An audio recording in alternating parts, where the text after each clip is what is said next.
Well, hello there. This is the Rev. And I was thinking the other day, after I made my last video about believe what you want, as long as you believe, just sort of came to my attention that the Bible is really intriguing to me. And I don't want to put down anybody's religion, but today I'm going to be using some quotes from the Bible, and it's not to prove or disprove anything, but to ask questions, because I don't understand. I don't think anybody on the face of this earth, man, woman, child, priest, the pope, anybody can explain the Bible the same way to everybody. For instance, is the Bible literal or is it symbolic? For years I've been saying, why do angels carry swords?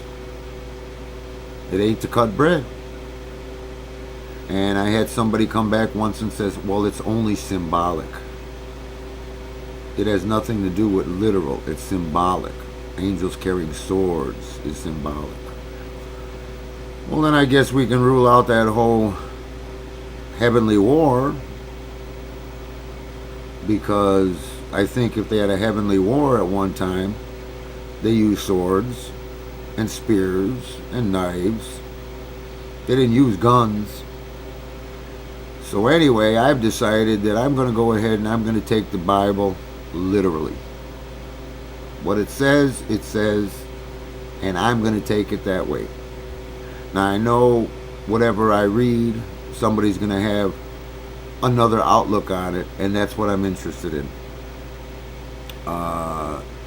Be it as it may. I only have a few of them today, but they're just interesting, and I take them literally, and I would like to share them with you and basically say, what do you think? I'm not going to go ahead and waste the time to have to read off whether it's Matthew, Mark, Luke, John, Revelations, whatever. I'm just going to read the verses and maybe ask a question or open it up for you to come back and do some explaining. If you're a Catholic, Christian, then you should basically know where I'm reading this from. And if you don't, it's no biggie, but it is from the Bible. I'd like to start out by reading one, small one here, that says, do not store up for yourselves treasures on earth, where moth and rust consume and where thieves break in and steal. But store up for yourselves treasures in heaven, where neither moth nor rust consumes, and where thieves do not break in and steal. For where your treasure is, there your heart will also. Well, I take it literally. Treasures. But my question is, why store up any treasures at all? When you go to heaven, you don't need any. So, it's just my opinion. And I know that then somebody's going to say, it's not literal, it's symbolic. Well, I take it to be literal, because you can't have both. You can't have symbolic and you can't have literal. You can either have one or the other.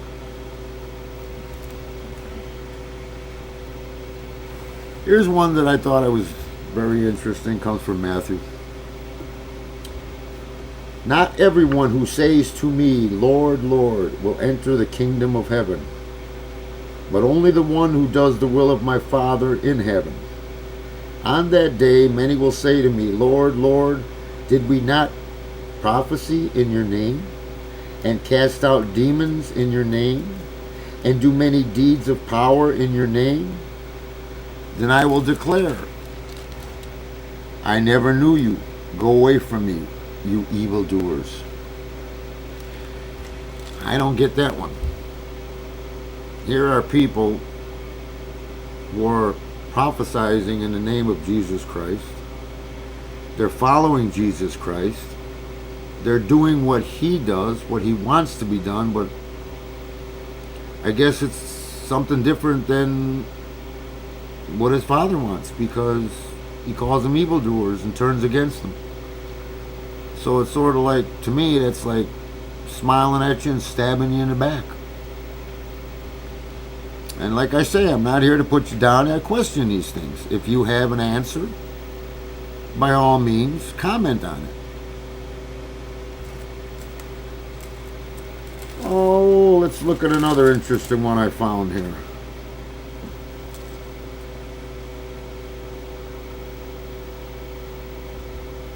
Here's an interesting one, something that maybe you'd want to teach your children.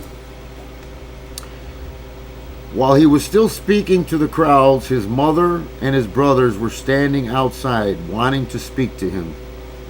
Someone told him, "Look, your mother and your brothers are standing outside, wanting to speak to you." But to the one who had told him this, Jesus replied, "Who is my mother? And who are my brothers?" And pointing to his disciples, he said, "Here are my mother and my brothers. For whoever does the will of my Father in heaven is my brother and sister and mother." Teaches a lot about family. I don't think that I want to teach my children that sort of ideology. Seems to me that, well, literally it looks as if Jesus is turning against his own family, his blood, the people who raised him, the people who loved him, the people who cared for him. And all of a sudden he decided, hey, don't need you anymore, don't want you. Just another question.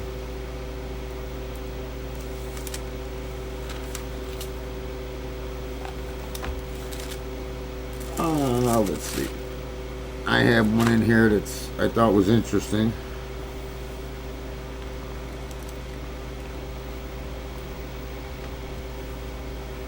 Let's see. It comes from Revelations.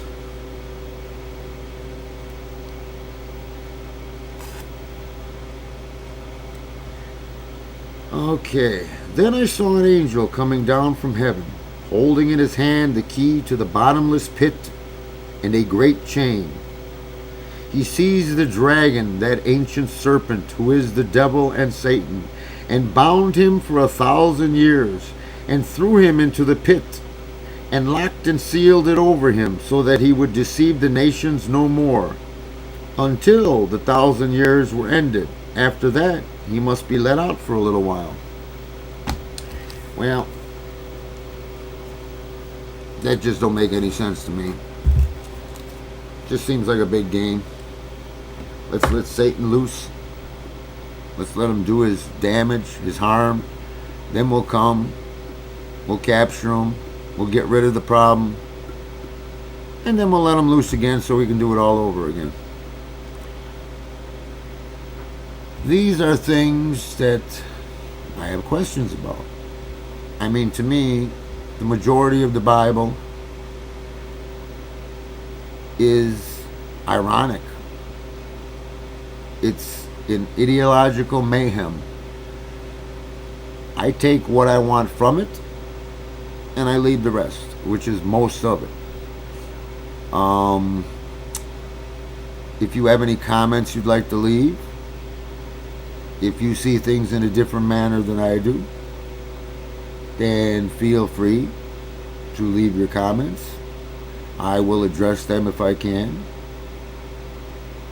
Other than that, all I have to leave you with is, may your higher power go with you. And I am out of here.